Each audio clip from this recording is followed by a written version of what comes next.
Libro, El príncipe que ha de venir. La maravillosa profecía de las 70 semanas de Daniel, con respecto al anticristo. Escrito por Sir Robert Anderson. Capítulo 9. La cena pascual. La confiabilidad de los testigos es comprobada, no por la cantidad de verdad que su evidencia contiene, sino por la ausencia de errores. Un solo error craso puede servir para desacreditar un testimonio que parecía de la mayor credibilidad. Este principio tiene aplicación para estimar la credibilidad de las narraciones de los evangelios, y le asigna una importancia que difícilmente puede ser exagerada a la cuestión que se suscita en esta controversia: ¿tuvo lugar la traición en la noche de la cena pascual? Sí, como se mantiene tan comúnmente, uno o todos los evangelistas cayeron en error en un asunto real tan definido y llano, es en vano pretender que sus escritos sean inspirados por Dios. El testimonio de los primeros 3 evangelios es unánime, en cuanto a que la última cena fue celebrada en la Pascua judía. El intento de demostrar que fue una celebración anticipada, sin el sacrificio pascual, aunque hecho con el mejor de los motivos, es totalmente fútil. El primer día de la fiesta de los panes sin levadura, afirma Mateo 26, 17. En la versión autorizada, la versión inglesa del rey Jaime I, nuestros traductores han pervertido el versículo. No era el primer día de la fiesta, sino el día en que se sacaba la levadura de sus casas, el 14 de Nisán, por la noche en el que se comía la Pascua. Se acercaron los discípulos a Jesús y le dijeron: ¿Dónde quieres que te hagamos los preparativos para comer la Pascua? Fue propuesta, no del Señor, sino de los discípulos, que, con el conocimiento del día y de los ritos que le eran propios, se dirigieron al Maestro en busca de instrucciones. Con una claridad aún más grande, Marcos narra que esto tuvo lugar en el primer día de la fiesta de los panes sin levadura, cuando estaban sacrificando el Cordero Pascual, Marcos 14, 12. Y el lenguaje de Lucas es quizá todavía más inequívoco: llegó el día de los panes sin levadura, en el cual se debía sacrificar el Cordero de la Pascua, Lucas 22, 7. Pero afirman confiadamente que el testimonio de Juan es claro y sin ambigüedades que la crucifixión tuvo lugar precisamente aquel mismo día, y se insiste en ocasiones que en la misma hora que el sacrificio pascual. Muchos autores eminentes se podrían citar en apoyo de esta posición, y la controversia desarrollada en su defensa no tiene fin. Pero no se puede tolerar ninguna apelación a grandes nombres por un solo momento cuando lo que está en juego es la integridad de las Sagradas Escrituras, y a pesar de la erudición que se ha invertido para demostrar que en este punto los evangelios están en desesperada contradicción, nadie que haya aprendido a valorarlos como revelación divina se sorprenderá de que la mayor dificultad se apoya en la prevaleciente ignorancia acerca de las ordenanzas judías y de la ley de Moisés. Todos estos escritores confunden la cena pascual con la fiesta que le seguía, y a la que le daba su nombre.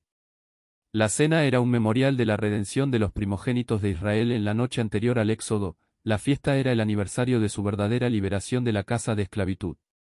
La cena no era una parte de la fiesta, era moralmente la base sobre la que la fiesta se sostenía, así como la fiesta de los tabernáculos estaba basada en la gran ofrenda por el pecado del día de la expiación que la precedía. Pero de la misma manera que la fiesta de las semanas vino a ser comúnmente designada Pentecostés, la fiesta de los panes sin levadura vino a ser llamada popularmente la Pascua, Lucas 22, 1. La fiesta de los panes sin levadura, que nosotros llamamos la Pascua, colabora Josefo.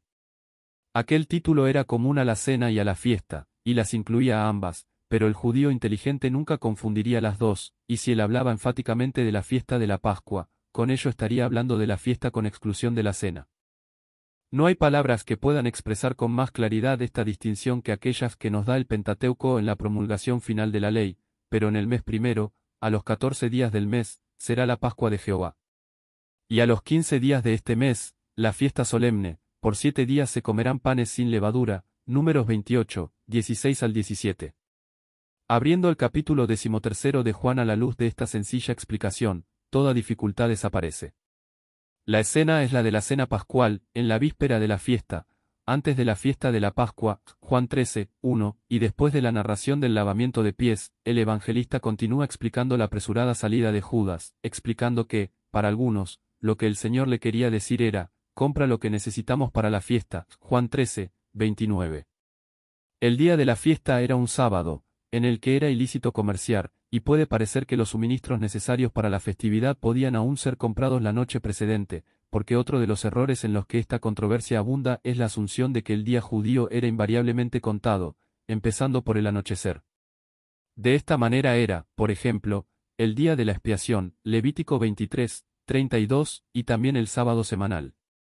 Pero, aunque la Pascua se comía entre las 6 de la tarde y la medianoche, este periodo quedaba destinado por la ley, no como el principio del 15 de Nisán, sino como la tarde o noche del 14, comparar con Éxodo 12, 6 al 8, y Levítico 23, 5.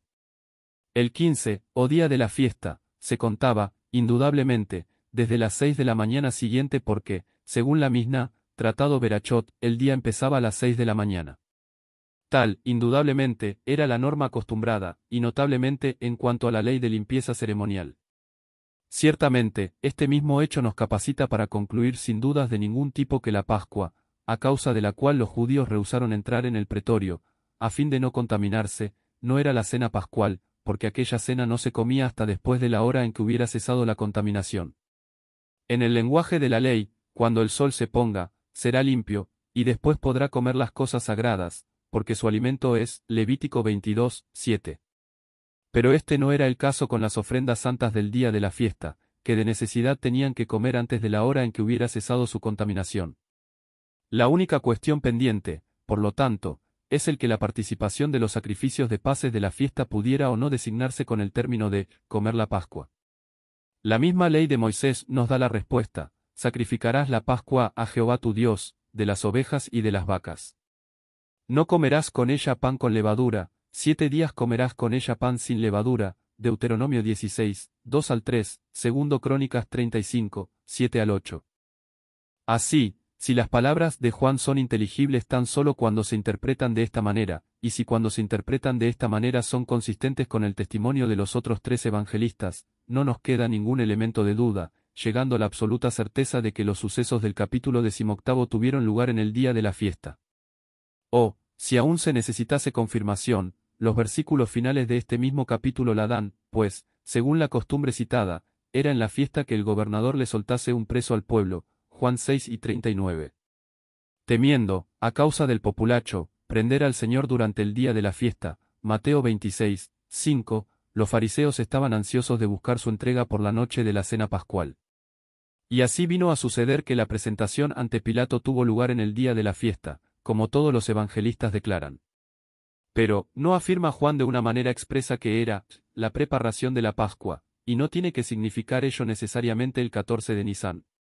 La llana respuesta es que no se ha hallado ni tan solo un pasaje, ni de escritos sagrados ni profanos, en los que se describa así este día, mientras que entre los judíos, la preparación era el nombre usual para el día antes del sábado, y así lo utilizan todos los evangelistas.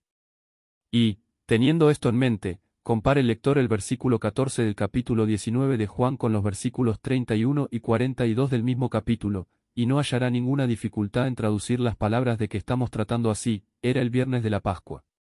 Pero aún se cita otra afirmación de Juan en esta controversia. Aquel sábado era de gran solemnidad, declara, y, por ello, se insiste, tiene que haber sido el 15 de Nisán.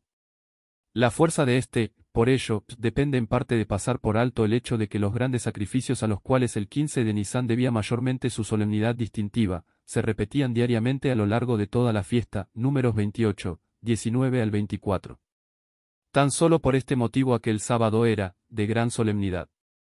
Pero, aparte de ello, era un día especialmente señalado al ser el día en el que se ofrecían las primicias en el templo, porque, por lo que respecta a esta ordenanza, como en la mayoría de puntos de divergencia entre los judíos caraítas, que mantenían las escrituras como su sola guía, y los judíos rabínicos, que seguían las tradiciones de los ancianos, estos últimos siempre estaban en error. La ley ordenaba que se debería mecer la gavilla de las primicias delante del Señor el día siguiente del día de reposo la mecerá, Levítico 23, 10 al 11, y a partir de aquel día se tenían que contar las 7 semanas que culminaban en la fiesta de Pentecostés. Pero como el libro de Deuteronomio ordena expresamente que las semanas se deberían contar desde el primer día de la cosecha, Deuteronomio 16, 9, es evidente que el día siguiente al sábado no debería ser el mismo un sábado, sino un día laborable. Así, el verdadero día para la ordenanza era el día de la resurrección, el primer día de la semana, después de la Pascua, cuando, según el propósito de la ley, se debería empezar la cosecha de la cebada, y cuando debería llevarse la primera gavilla recogida al santuario, y mecerse solemnemente ante Jehová. El calendario judío actual está ajustado de tal manera que el 14 de Nisán nunca coincidirá con su Sabbat, y esto, indudablemente, so hizo de intento, porque los deberes del día eran inconsistentes con la debida observación del cuarto mandamiento. Por ello, el día siguiente del día de reposo sería, invariablemente, un día laborable, con lo que la ley es perfectamente consistente en procurar que la gavilla fuera mecida el primer día de la cosecha. Es tan solo en un ciclo de años, por esto, que la ofrenda de las primicias cae realmente en el tercer día a partir de la Pascua, pero en el año de la crucifixión, el gran antitipo, la resurrección de Cristo de entre los muertos, 1 Corintios 15, 20 y 23, tuvo lugar en el mismo día que Dios había señalado para el rito. De ello se sigue que el verdadero Pentecostés debe siempre caer en el primer día de la semana, Levítico 23, 15 al 16, y por ello en aquel mismo año el verdadero Pentecostés fue, no el día de sábado en el cual los judíos observaban la fiesta, sino el día que le seguía, un hecho que confirma la presunción de que la palabra a propósito ambigua que se utiliza en Hechos 2, 1 significa, cumplido, en el sentido de pasado, y que fue cuando estaban reunidos, en el primer día de la semana, que la Iglesia recibió el don del Espíritu Santo. Pero con los judíos todo esto se había perdido en el vacío rito de ofrecer en el templo una medida de alimento preparado de maíz que, además, violando la ley, había sido recogido hacía días. Este rito se celebraba invariablemente en el 16 de Nisán, así, sincronizando con las solemnidades tanto de la fiesta de la Pascua como del sábado. Aquel día no podía dejar de ser, de gran solemnidad. El argumento que intenta demostrar que la muerte de Cristo tuvo lugar en el mismo día en que se sacrificaba el Cordero Pascual ha conseguido un interés y valor ficticio a partir de la aparente oportunidad del sincronismo involucrado. Pero una investigación más ajustada del asunto, combinada con una visión más amplia de los tipos mosaicos, dispara la fuerza de esta conclusión. La enseñanza distintiva del calvinismo está basada en darle un lugar exclusivo a la gran ofrenda por el pecado de Levítico, en la que la sustitución, en su sentido más claro y definido, es esencial. Por el otro lado, la Pascua ha sido siempre el más popular de los tipos. Pero, aunque se han ignorado casi completamente los otros sacrificios típicos en nuestras escuelas más importantes de pensamiento teológico, se les da no poca importancia en las Escrituras. Las ofrendas que se presentan en primer lugar en el libro de Levítico tienen una amplia representación en la teología de la Epístola a los Hebreos, el Levítico del Nuevo Testamento, mientras que la Pascua no es siquiera mencionada. La mención histórica de la Pascua en Hebreos 11, 28 no es ninguna excepción. No tiene un lugar en la doctrina de la epístola. Ahora bien, estas ofrendas levíticas, el holocausto, con su ofrenda, el sacrificio de paz, la chajiga del Talmud, y la ofrenda por el pecado, señalan al día de la fiesta en la cual, según los evangelios, se quitó la vida al Mesías. Y no faltan otros sincronismos, aún más notables y significativos. Durante todo su ministerio en la tierra, aunque transcurrió en humillación y vituperio, no se le echó mano al bendito, excepto en súplica insistente o en servicio devoto. Pero en ocasiones en que sus enemigos bien hubieran deseado apresarle, se hablaba de una misteriosa hora venir, en la cual se desataría sin obstáculos el odio de ellos. Esta es vuestra hora, y la potestad de las tinieblas, exclamó él, mientras que Judas y los impíos compañeros de maldad le rodeaban en el huerto, Lucas 22, 53. Su hora, él la llamaba, cuando él pensaba en su misión en esta tierra, la hora de ellos, cuando en el cumplimiento de su misión se encontró a su alcance. Las agonías infligidas sobre él por los hombres han capturado las mentes de la cristiandad, pero más allá y por encima de todo ello el misterio de la pasión es que él fue abandonado y maldecido de Dios. Ciertamente, en cierto sentido sus sufrimientos por parte de los hombres eran solo una consecuencia de ello, de ahí viene su respuesta a Pilato: no tendrías ninguna autoridad contra mí, si no te fuere dado de arriba. Si los hombres le habían apresado y lo mataron, fue porque Dios le entregó en sus manos. Cuando aquella hora señalada llegó, la poderosa mano dejó de mantener lo que hasta entonces le había escudado de ultraje. Su muerte no fue el principio, sino el final de sus sufrimientos, la verdad es que fue la hora de su triunfo. La agonía en la medianoche en Getsemaní fue así el gran antitipo de aquella escena de la medianoche en Egipto cuando el ángel destructor recorrió la tierra. Y así como su muerte era el cumplimiento de la liberación de su pueblo, así tuvo lugar en el aniversario de aquel mismo día, que sacó Jehová a los hijos de Israel de la tierra de Egipto en orden de campaña, Éxodo 12, 51. La Pascua anual era tan solo una celebración en memoria de la Pascua en Egipto, la cual era el verdadero tipo. Además, se sacrificaba no a la hora en que el Señor murió, sino después de aquella hora, entre la hora novena y la 11ª, dice Josefo. El día de la crucifixión fue el aniversario no solamente del Éxodo, sino de la promesa a Abraham, Éxodo 12, 41. El día de la resurrección fue el aniversario del paso del Mar Rojo, y de nuevo el del asentamiento del arca sobre Ararat, Génesis 8, 4. Nisan, que había sido el mes séptimo, pasó a ser el mes primero al tiempo del Éxodo. En el 17 de Nisan la tierra renovada emergió de las aguas del diluvio, el pueblo redimido emergió de las aguas del mar, y el Señor Jesús resucitó de entre los muertos. Si este episodio ha sido de bendición para tu vida, por favor, no dudes en dejarnos un comentario mencionando desde dónde nos escuchás, y cómo ha sido de bendición para ti. Los testimonios de nuestros seguidores nos sirven de aliento en soporte bíblico para seguir produciendo episodios como el que escuchaste. Que Dios te bendiga.